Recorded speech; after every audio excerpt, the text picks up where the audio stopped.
Greetings to each and every one of you guys once again. Welcome to the Voices of South Sudanese Women.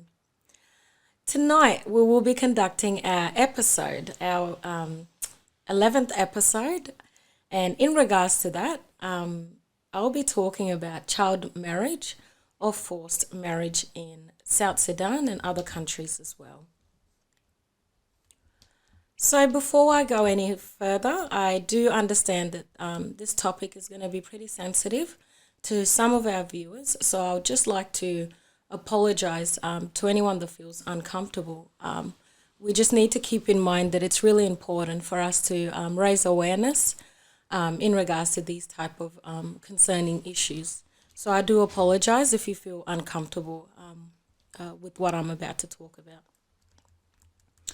So before I go any further, I would like to provide us with two different definitions. One is what child marriage is, and the other one is what forced marriage is. So child marriage is defined as a marriage of a child before the age of 18 and refers to both formal marriages and informal union in which children under the age of 18 live with the partner as if married.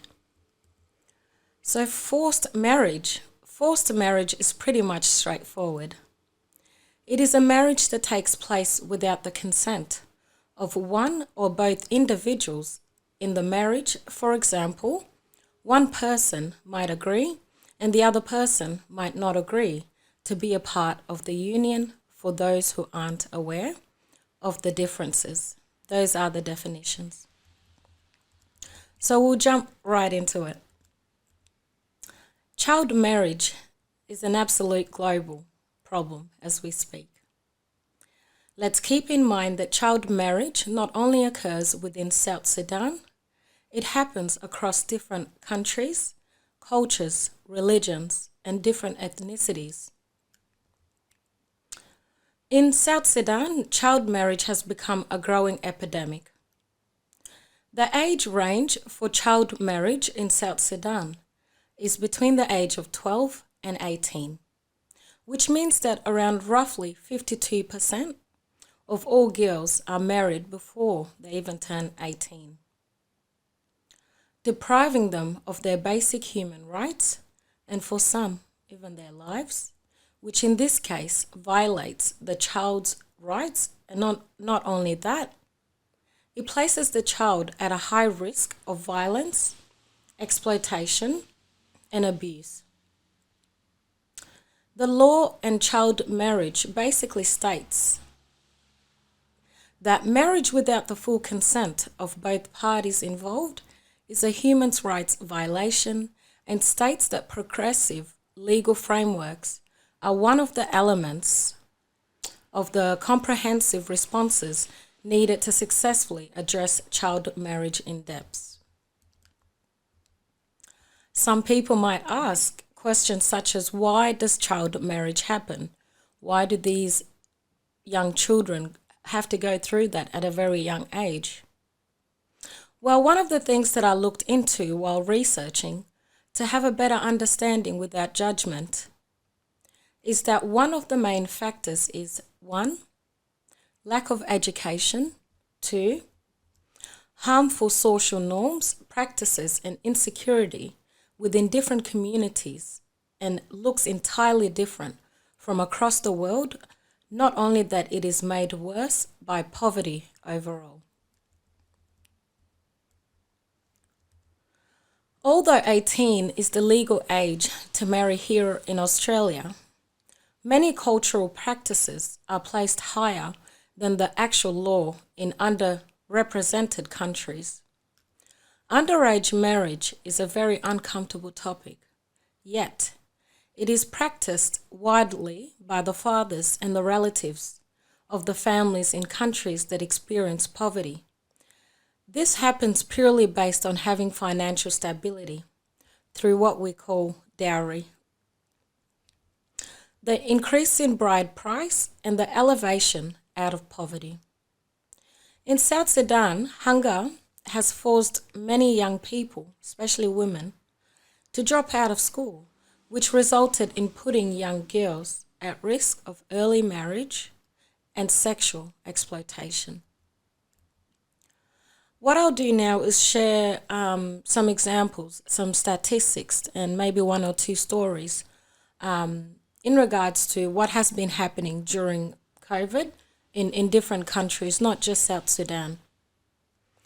So the Child's Right Organization took the time to ask 65 children, aged 9 to 7, in 5 different countries, about how they've been coping during the COVID-19 pandemic, hunger, and ongoing conflicts within the different countries. The consultations found many children reported feeling dizzy and lethargic from lack of food and unable to concentrate, which was pretty much affecting their learning, socializing, their moods and behaviors.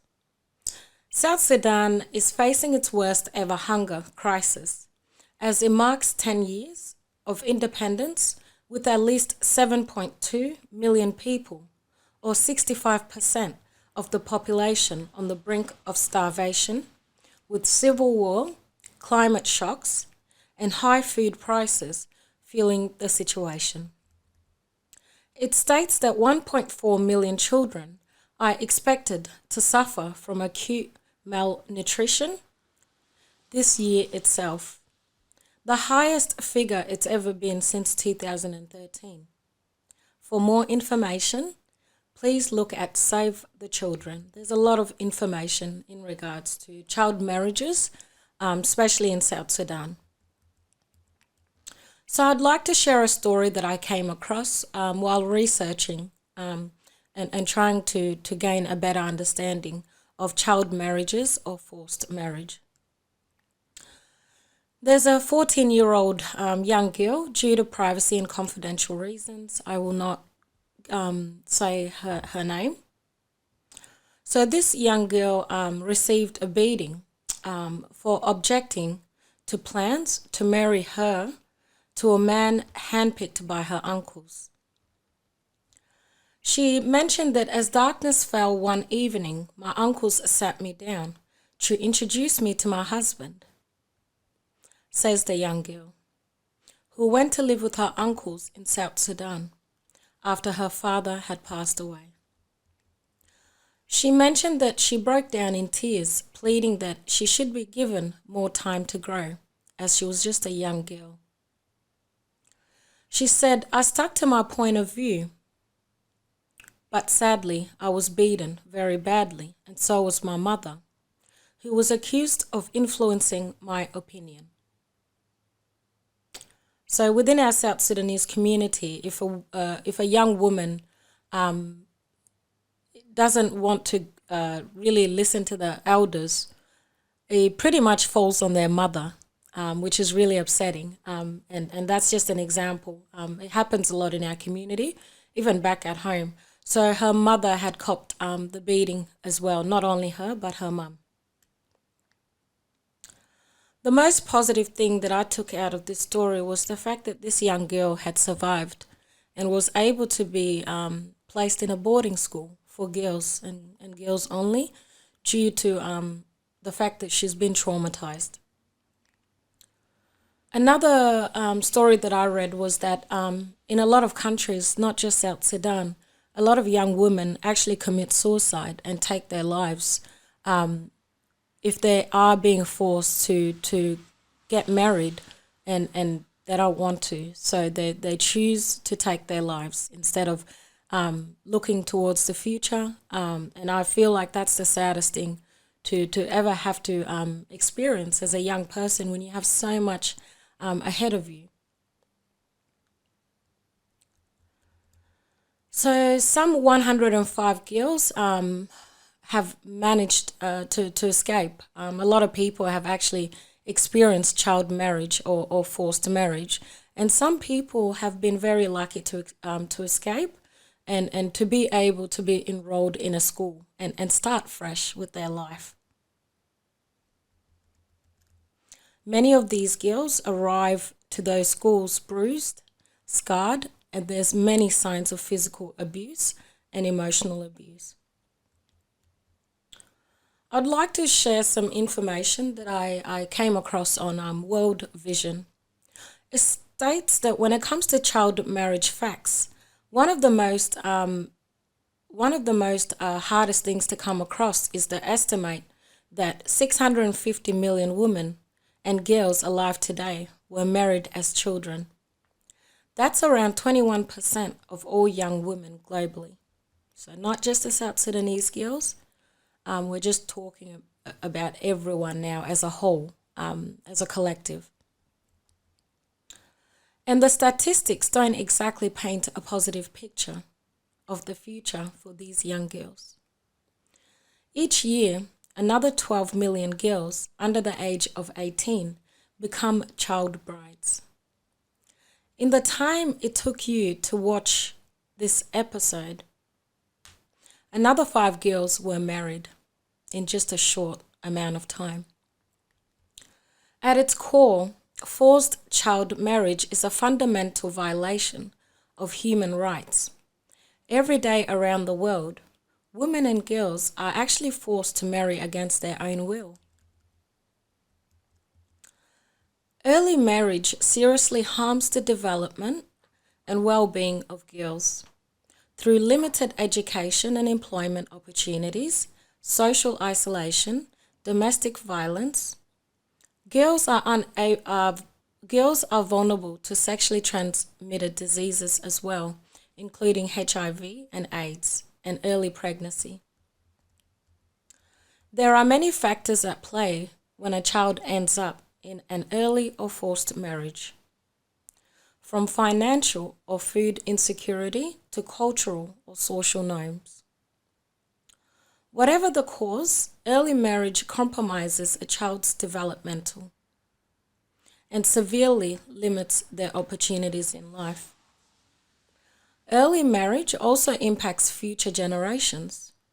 A child born to an educated mother is 50% more likely to survive past age 5, and they are twice likely to go to school.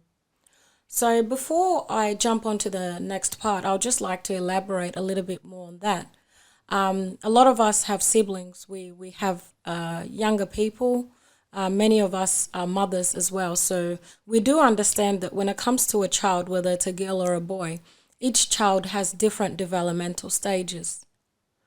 So when these type of things happen, it makes it really difficult for the child to be able to develop fully as a whole. So what is being done about it? Obviously, child marriage definitely looks different from one community to the other. There is no single solution or sector to end the global issue.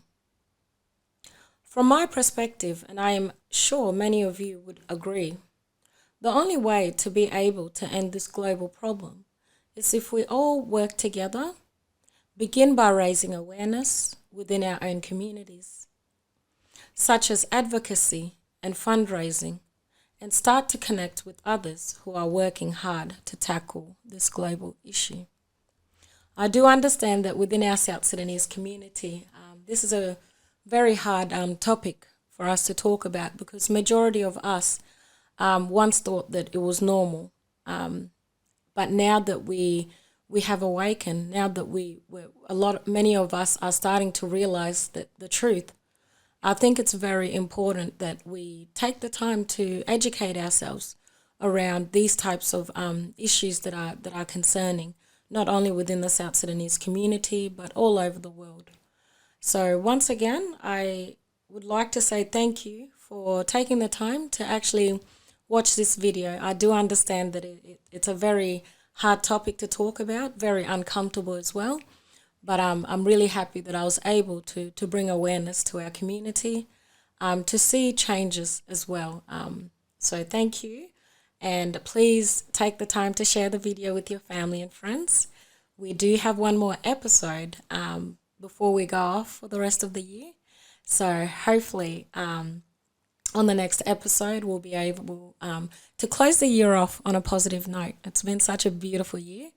And thank you to each and every one of you guys for always taking the time to tune in on the voices of South Sudanese women. Until next time, thank you, and you guys take care and stay blessed.